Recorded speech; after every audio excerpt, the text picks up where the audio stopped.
quintessential practice is to skillfully liberate your confusion on the spot. Confusion on the spot. No matter where you are or what are you doing. So now this is a question, how we are going to be able to skillfully liberate your confusion on the spot. I mean, that's the most important thing. That's the $1 million question.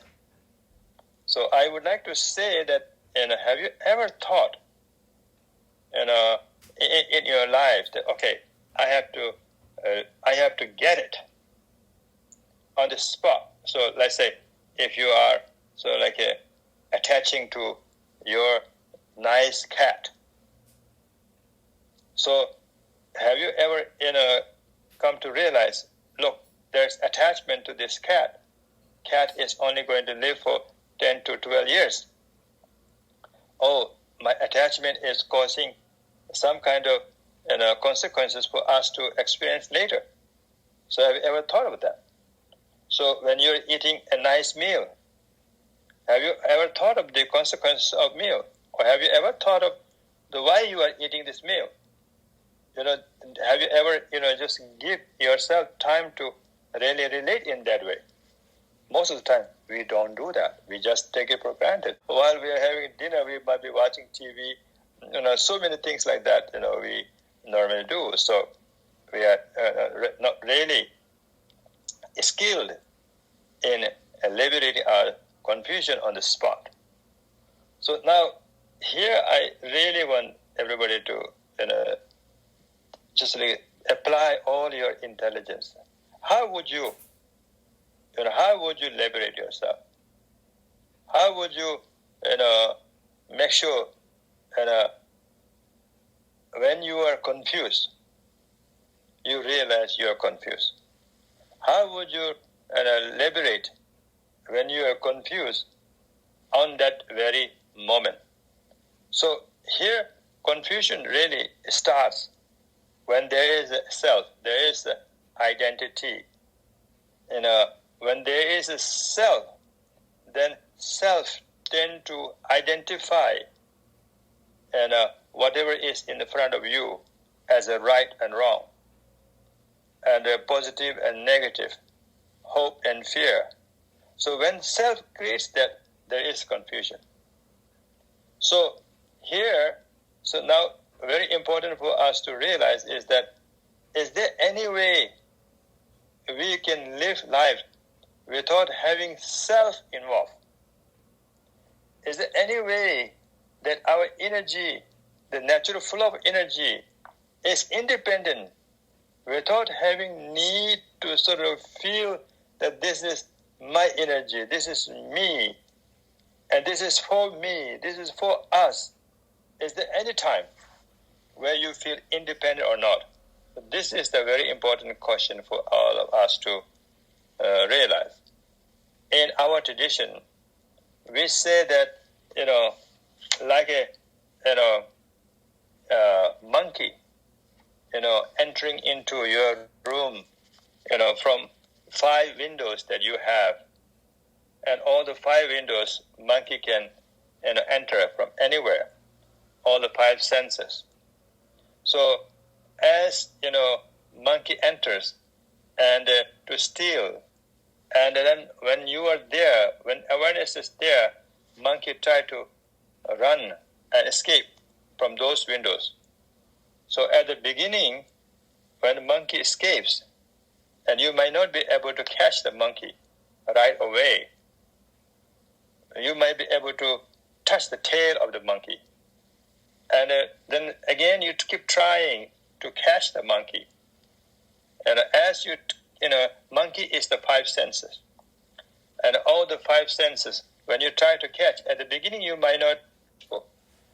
As you are more and more aware of this monkey mind, as you're more aware of this is someone that is stealing the sacred energy, the unobstructed flow of energy, then there will be a time where, and as you are able to practice, one day you will be able to catch the head of the monkey and you are going to be able to subjugate the monkey right there. So that kind of awareness is, very important here for us to be able to skillfully liberate our confusion on the spot. So, each time, when we are more and more free from identifying as a self, and then each of these 5 senses will not seduce us or entangle us. So we are able to truly then celebrate and in each and every moment. No matter where you are or what you are doing. So no matter where you are and whatever you are doing, you will not be trapped by these senses. You will not be seduced by these senses, because you as such, conditional self, doesn't exist anymore. You make that self into a dust, because you are able to liberate, knowing that that is conditional. So once you realize unconditional nature, the conditional being created out of ignorance will have no longer place to stay. Thus, this is the best way to live and the true way to practice. There is no such thing as meditation. There is no such thing as practice. So to practice and to meditate is getting used to. So getting used to now, freeing yourself from conditioning ever, conditioning anything, conditioning anywhere. Judgment did not come from me. And yes, if that me is, if we are able to identify our unconditional self, when there is no conditioning, there is no right and wrong. It's not just culture or tradition or environment that influence us to feel there's me, there's you, or there's dualistic conception.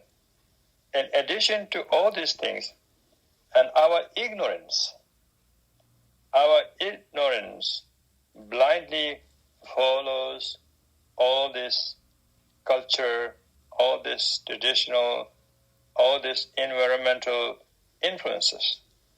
And as we say that if one dog barks and all other dogs will bark, they really do not need any reason to bark, because one is barking and all are barking.